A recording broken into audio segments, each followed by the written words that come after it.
Ukhozi olumaphiko olugula amaphiko kwaye kwaphephezela omiyane inyoni nobuciko nomnyunyu edweleni isivinini emafini icula ingoma emnandi yayahlukanisa unyaka omusha omdala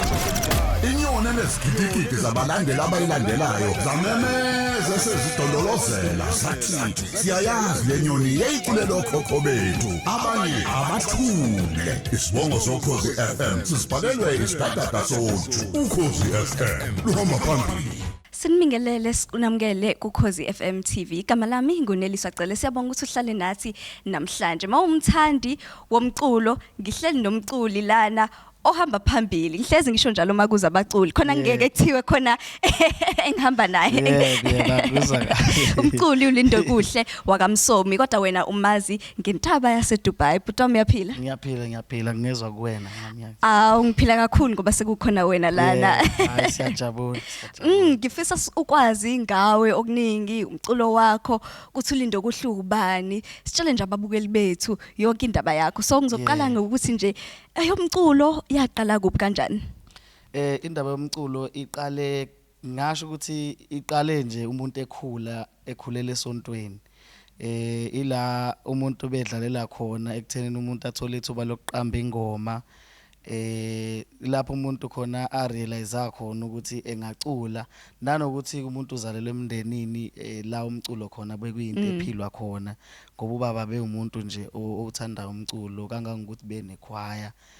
benoma ngasho ngingasabi ukuthi ngingane eyatholakala ekhwayeni yabo kuculwa ngicabanga ukuthi lento iqala lapho kube bengumuntu onobufakazi obuphelele yabo kwase kuba ukuthi ke nasesikoleni sayenza lento le sakhula nayo until umuntu eqeda isikole ke bese yegoli lapho esathola khona abantu abanjengo DR abasifundisa ukuthi lento uyithatha kanjani kuyifake kwicomputer ibe ingoma ngabo 2012 umuntu meqeda isikole. Wawuvele wazi ukuthi uzocuba inhloboni yomculo ngoba phela mawusuke esonteni umuntu egospel. Mangizophazama nje impela uqinisile. Mina mangiqala ukucula nje besirepela thina ngoba besikhule silalela oMojaphu bedlala kakhulu lapho khona no Sean G bethu G Boza yabo. Nathi masiqala ukintroduceka ekutheni siculele thina besishaya nje u16 bars sibhala.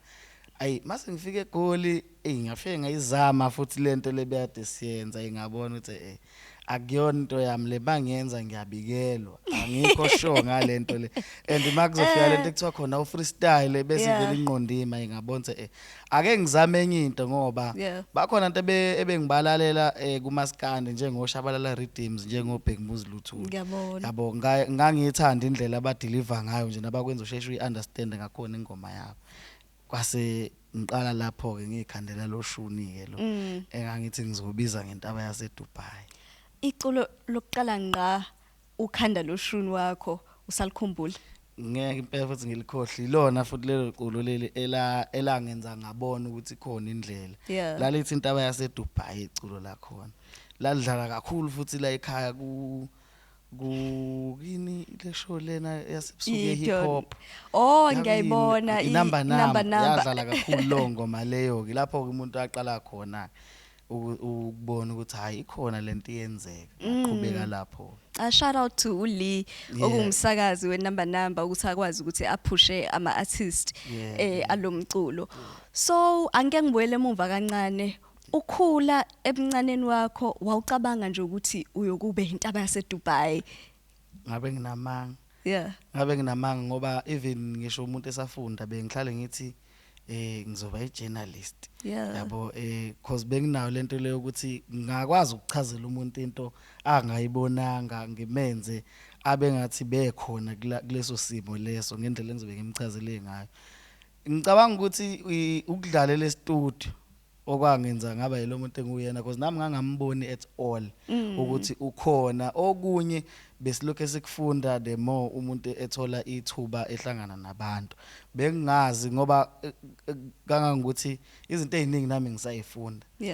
ngisangithusa futhi okunye nami mangikubona ngisathusa ngisho ukufika kwi-event nje kugcwele abantu bejabula akakayenzi kahle isense kumina ngendlela ebengingayitsheli ngakhona ukuthi lento ngingayenza and angikaze ngayithola i-feedback negative. Iyona lento eyenza ngihlale ngithukile namanje. Khona yini mhlambe i-moment kuyakuzwa ukuthi usathuka namanje eyakwenza wabona ukuthi I know yazini sengifikile ngiyayenza lento. Angisazi bengiperforma kuphi ngo2020. Yeah. Ngo2020 lapho khona nganginikeza ipressure nje kuthiwa perform wena wedwa futhi artist elikhona la esilibizile. Ima ngithi ngiyafika la abantu babedlulile ku20,000. Laba abantu laba ngaperforma ayikho ngisho neyo ingoma bengayiperforma babengayiculi. Sure. Babezazi zonke and ayikho ingoma engangicula idlulu kalula kudlulele kenye. Yabo ilapho engabona khona ukuthi akusabuyeli ke manje mumva abantu abangaka. Yabo kulolu suku nje impela ngo2020 ngangithi ngiyayeka kahle futhi sengithi ayino ngiyahamba manje eGoli ngibuyele ekhaya. Kanti futhi ngizothola i-event leya event yayishintsha nje mindset yami yonke yangenza ngaqala phansi ngathi yazini ake nginake lento ngithathe serious ngomqondo webusiness ke manje ngingasayenzi nje ukuthi abantu bayajabula ngijabulela ukuthi ngiyoperforma kube mnandi. Sophia kule business ngifuna sixoxe ngayo kancane kodwa ke ngifisa ukuzwa ukuthi engomeni zakho zonke lezo suyibhalile khona yini ingoma ethi mayiperforma ihlaba umxhelo ukuthi engomeni zami zonke nansi ingoma yami engiyithanda kunazo zonke yebo zimnandi kodwa khona le ethi ukuthi kunezinye khona le ngoma yami ethi amazwi yabo le ngoma leya angikhathali yakhala noma ikhali ngicula acapella abantu bahlezi bezojabula and iyenza isense kubona ngalendlela nami engangifisa ukuthi iyenza isense ngayo ngisayibhala si-record. Ayikho futhi ingoma engithanda njengaleya ethi amazwi kangangokuthi solokhu ngaqala ukuthola ithuba lokuthi ngiperforma ngikaze isale. Ayikazi isale kuyenzeka ke kwesinye isikhathi mhlawumbe uthi sinikeze isikhathi esincane kodwa ngincamele noma ukuyinqamula ngidlale kancane. Ayikho ingoma eyenza sense and eyenza ngi-understand kwamina ukuthi ngubani lento engiyenzayo isazokhula ibe into kanjani mangibheka kule ngoma le. Mhlawumbe iprocess yakho ngesikhathi uqala nje kuqaleni kufika umqondo weculo uzubhale umuntu oyahlala phansi acabange noma amaculo ayazifikela ebese uyabhala kiwe studio khamba kanjani? Yabo nje mina isikhathi esiningi umqondo wami usebenza estudio. Ikenzeka mangihleli kanje angiyazi lento ngathi ikanjani nami ngingakwazi ukuyichaza kodwa iyafika nje and ngiyayizwa mina masifikile ekhanda ukuthi lento emele ngisho ithi and right lento le bese ngiyahamba ngestudio isikhathi esiningi ngihlalele no DR isikhathi esiningi njalo kuhlele kuzoqhamuka into esingayazi esingayiplananga ezowenzeka ezocontrol lezi insimbi ezikhalayo. Akukaze kwathi ukukhala insimbi nje kungafiki lutho ekhanda and ziyafika zibe ningi ezingithi lokho akukho right lokho angeke sikwazi ukunaba kahle masikhuluma ngakho. Yabo kodwa kuyayifikela nje ngathi if lento ifike ngize ngihleke futhi ngithiwe sengihleka ngedwa ngithi hayi man nansi into ebelesisho DR sisebenze nentweni ethile sisebenze futhi yenze kuyafika ngoba angena umuntu ohlala ebhala efonini anginazo nje ingoma ehlala ebhala efonini kuyafika nje into ethi hamba wenza ingoma ethi studio okuningi kuphelela khona futhi studio nomqondo wami awubi nzima ukuthi ngiyiqede ingoma ngiyayibona futhi into mase right my wrong ngiyibona futhi ukuthi le akuyona kuyazenzakala. Bengithi ngisazokubuza ukuthi yini le yenza ingoma uthi yabona lena ke ngizoyikhipha. Ngicabanga ukuthi nokubheka kumeje ukuthi isizini yethu kanjani yini mina ngiyayithanda kakhulu into abantu abaningi le abangasayinaki yabo abangayinaki okungathi seyikhohliwe njengozuka yabo abantu I'm sure nawe kade wagcina ukukhuluma ngozuka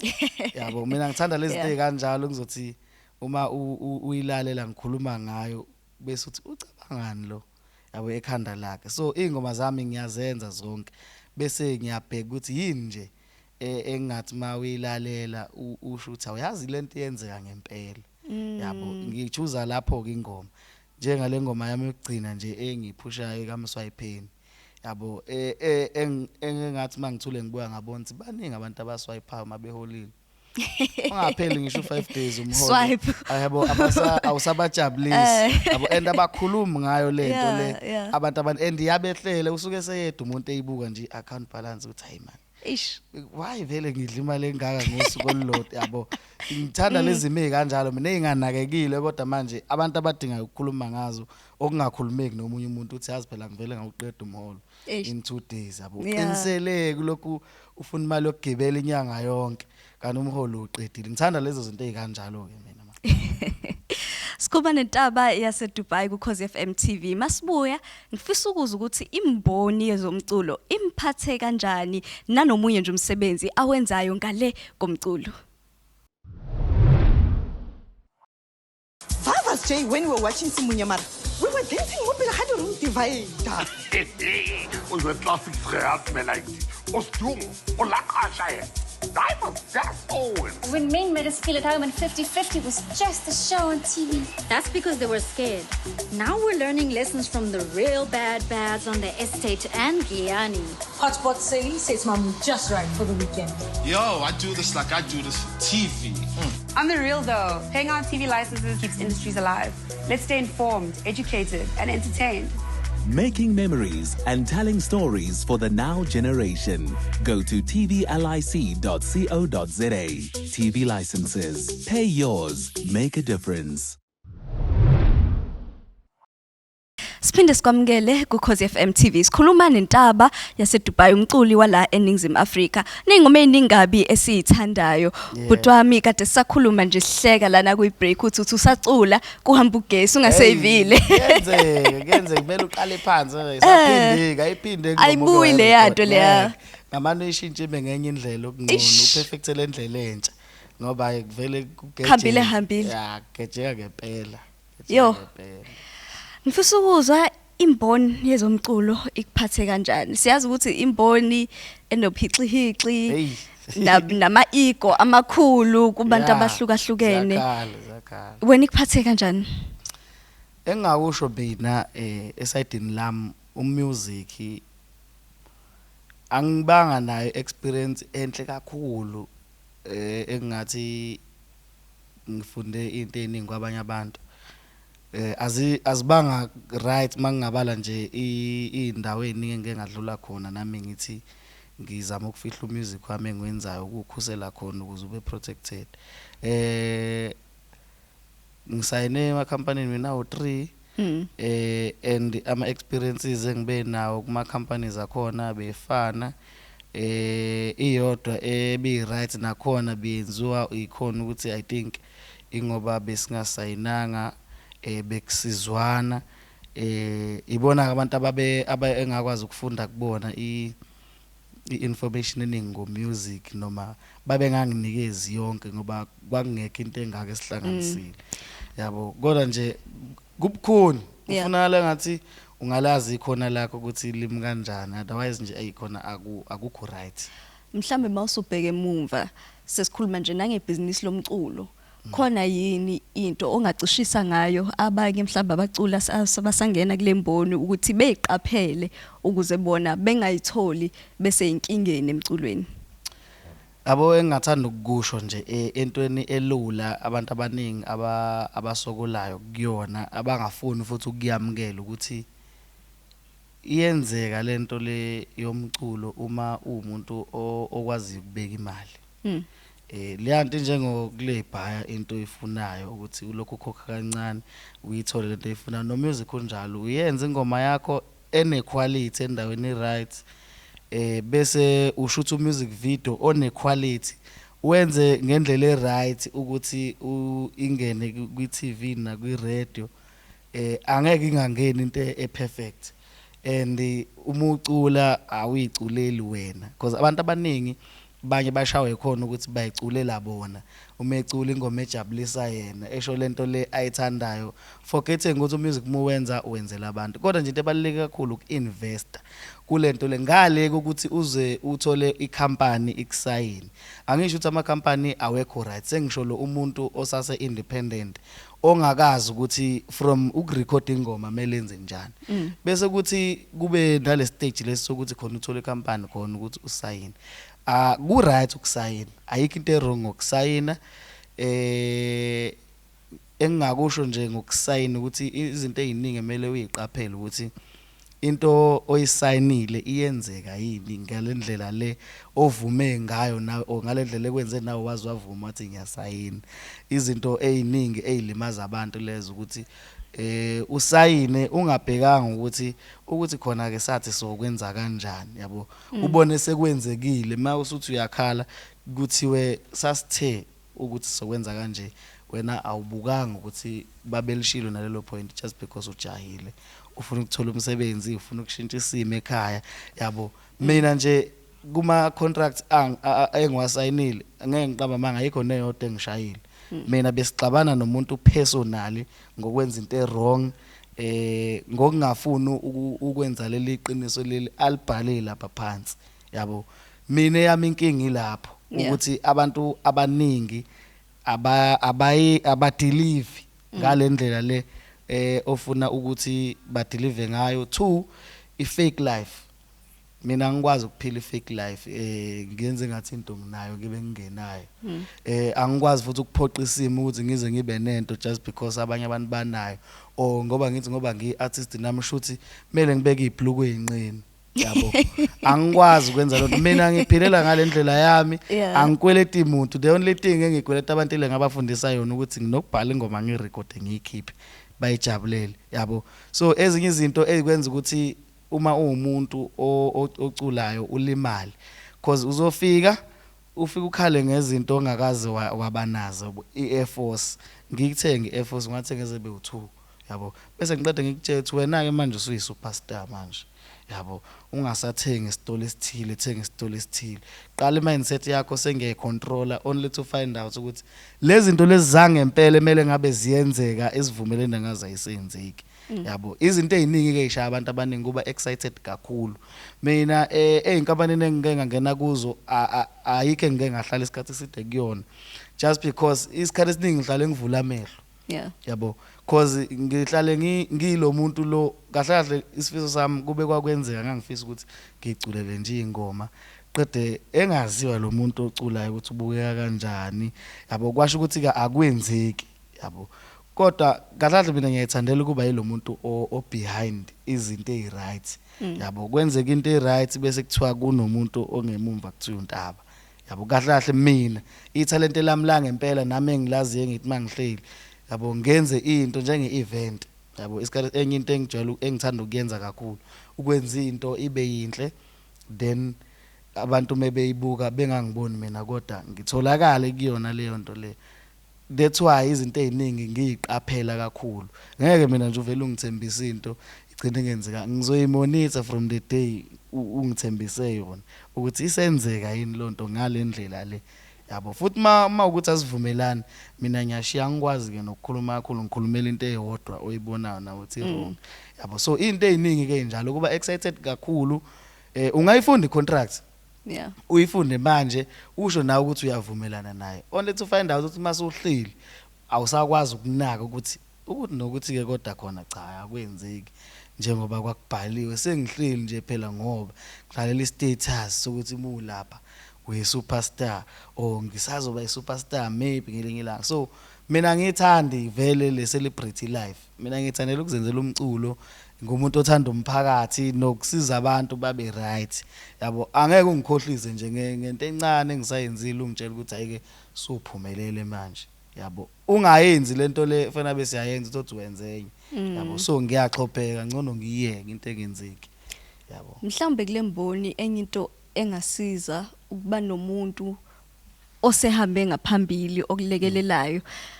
umkhetha kanjani lo muntu kule industry siyazi ukuthi industry enzima umkhetha kanjani lo ukuthi ngiyambona ukuthi hayi lo soqhubha naye uright uzongilekelela mangenza izinto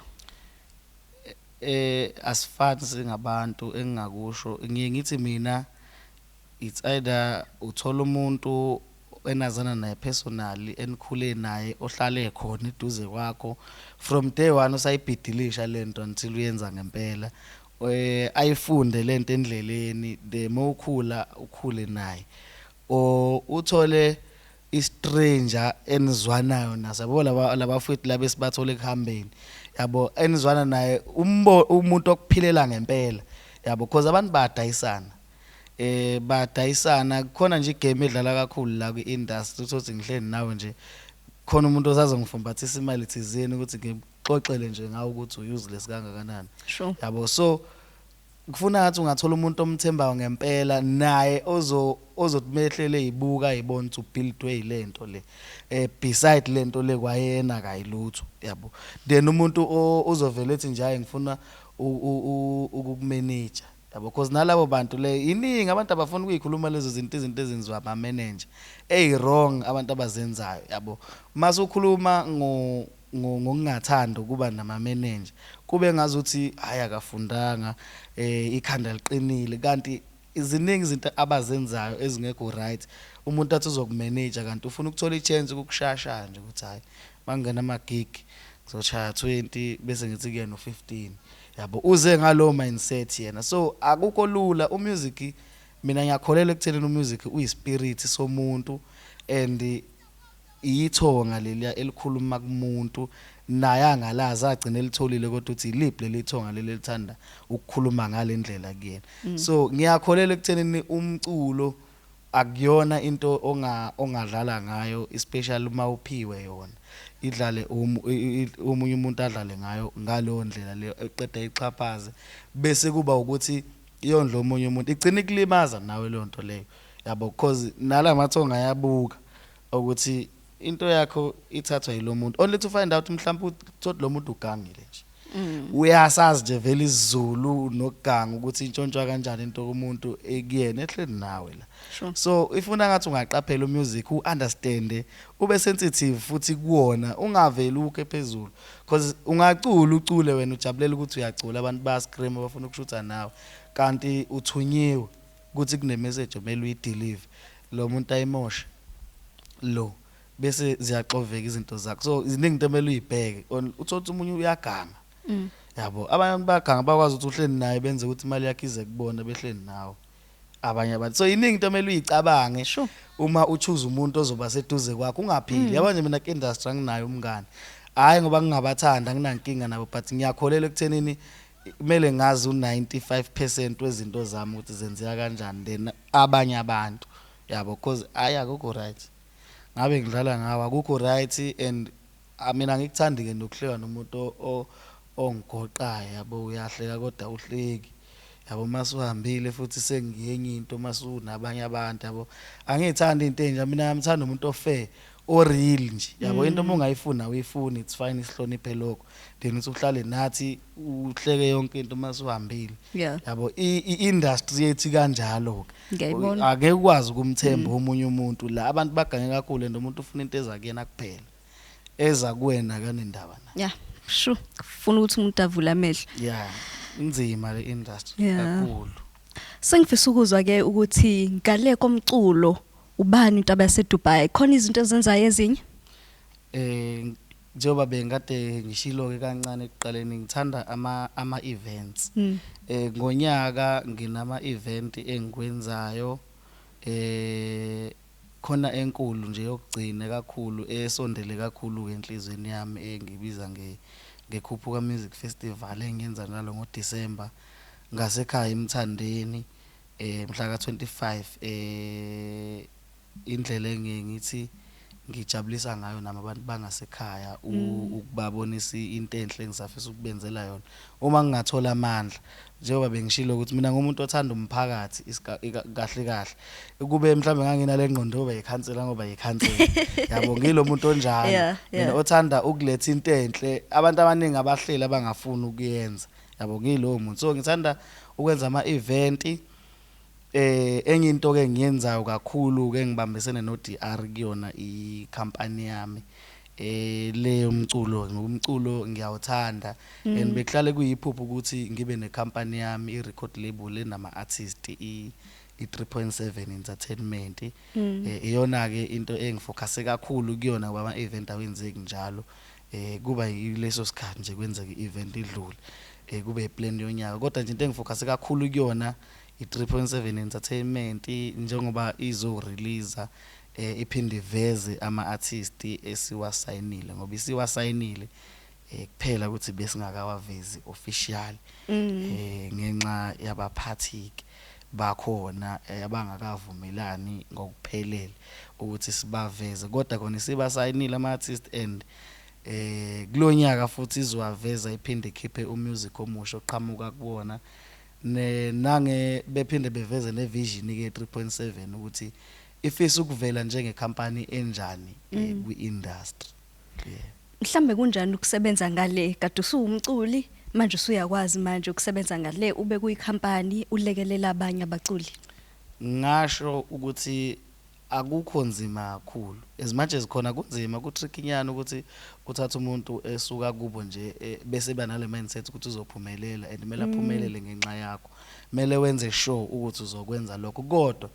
akukho ngasho futhi ukuthi akukho nzima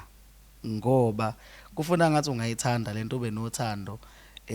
le marketing yabo mina ngishayela ngale marketing yami ke lengakhula naye ekhanda enganayo proof yabo so ngiyakuthanda vele ukupromote into engekho ngiyenza ibe khona iphile kuyiphupho lami nje ukwenza into ezikanjalo so akukho nzima kakhulu into ebengiyithanda vele ngoba bengichazile iqela ukuba behind izinto eziningi eziright zenziwe yimina kodwa ngingaveli njengoba ngivelele kubuza ukuthi uNtaba yabo ngiyabona I life yona right le yakuphela ukuthi ke ifuna ube wise nasekuchoosing abantu ozoinvesta kubona ke yabo because unga investa komunye umuntu kanti uinvesta ohlanye nje yabo oluyifanele nami olungafuni uligoqa yabo vele usuthi investile livele liyeke ngenxa ukuthi uyaligoqa yabo so ufuna uzame nje ube nendlela eright yokusebenzisana nabantu ubaza abantu understand nje ne mindset yomuntu ukuthi injani yabo khona abantu abakwazi ukubulala ingqondo if ingqondo kodwa wena ijethi yaphila yabo ekushintshe nje mindset kancane ekutshela ukuthi wena kahle kahle phuma manje kulento usuyile uphume nawe yabo so ngicabanga ukuthi indawo eright kakhulu ezokwazi ukuthi ikwazi ukuthi ngiyiveze nami amanye ama powers ami engifisa ukuba nawo kwezinye izinto engithanda ukuzenza because ngithanda izinto ezinkulu kodwa ezezenza ukuthi abantu beze bethi hey wena sibonile ngilo muntu uthanda into enjalo. Sesiphetha ekhaya bathi nje beNtaba Yase Dubai ekhaya basakuthuma nje ubuthuma kanjani uNtaba Yase Dubai bakithi yabona futhi ekhaya elinye ke ikhaya leliyana ngiyalisaba futhi yabo ngiyalithanda ngoba futhi alishintshani futhi ekhaya nje abanayo umculi abayingeni indaba ukuthi wena uNtaba nje yabo kusayilo nto nje asekuqaleni ukuthi igceke labafana indli yamantombazane yabo nje usana ukuthi muhleli nibuza ukuthi niyabona ithelethele yawo nihleli yabo uthethi ekhaya usathethiswa njengoba uthethiswa enye into ke bekustrict kakhulu ekhaya yabo so noma ngathiwa usunawo lo mholonyana ophethe akuphapheki man ngoba ucabanga ukuthi uma uzovela kusakaze ngempama yabona nje ujabula lo half lo so akubeki nje intaba abe nginamanga ngoba uthi ufika nje uma ethi ya sufikile nasiza nafika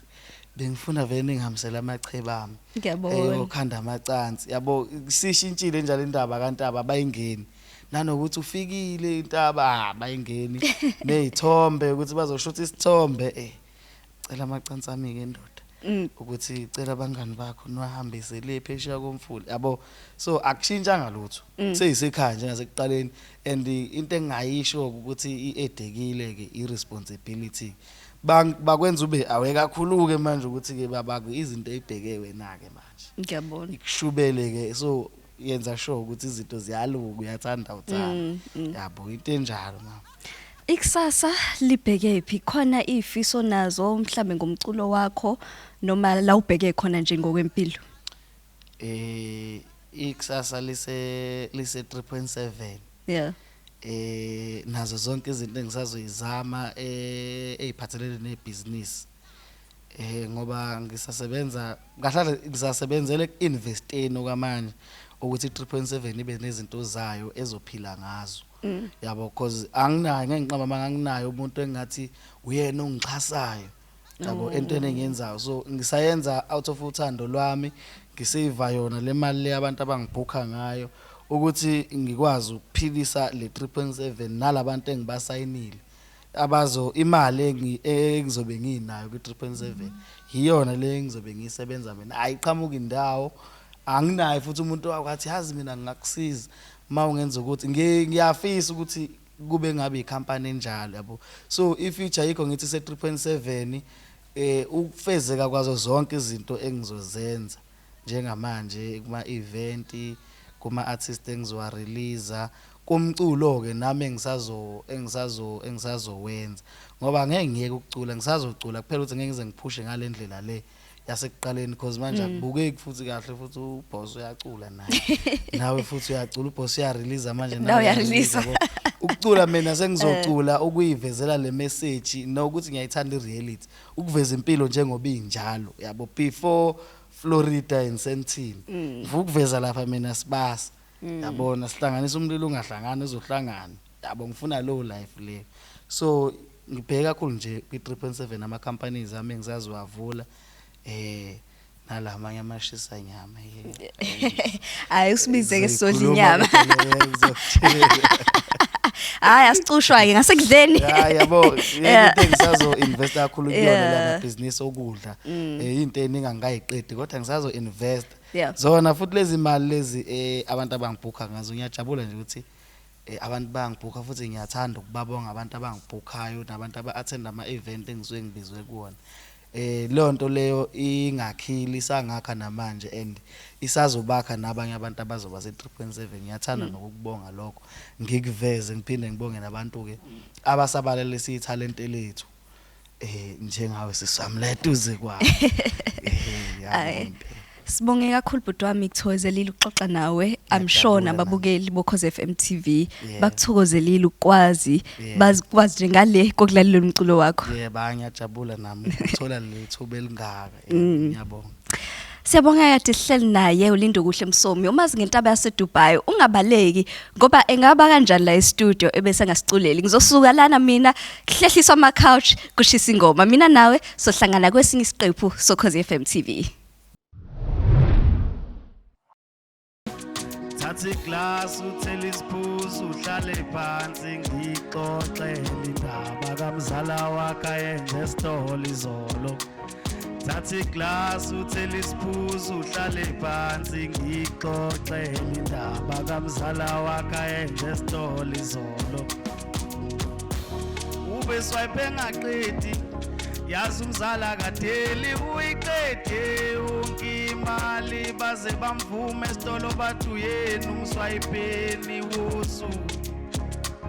yena uyiqede yonke imali baze bamvume esitolo bathu yena umswayipeni wosu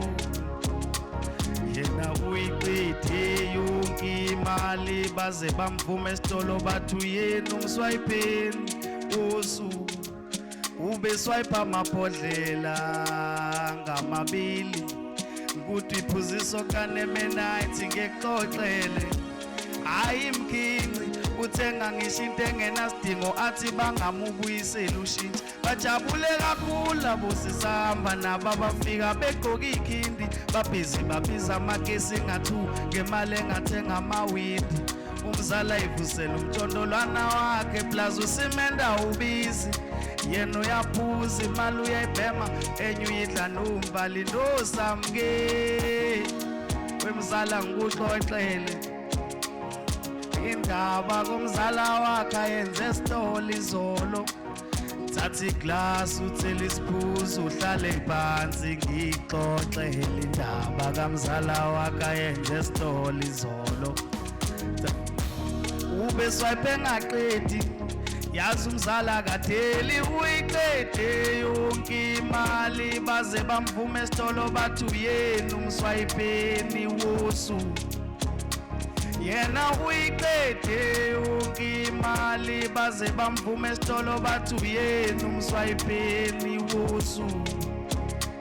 yena uyiqede yonke imali baze bamvume esitolo bathu yena umswayipeni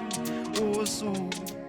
yazi ubungeke ukholwa umzali eseshayela amageda lapha abangane bemvuma bemshayela amakhwela bethi swiper swiper yazi umzali ayikho indaba angayazi lezi ndaba ezikhulunywa endaweni ekhaya kabuyi uhlala emaphepheni ikhanda kalibuni ngazuthi akasebenzi uthenga kakhulu mebona amantombazane meholile umbona ngosuku lesithathu efuna imali yokugibela nami ngikuxoxele mzala angifuni uzuyizwe ngabanye abantu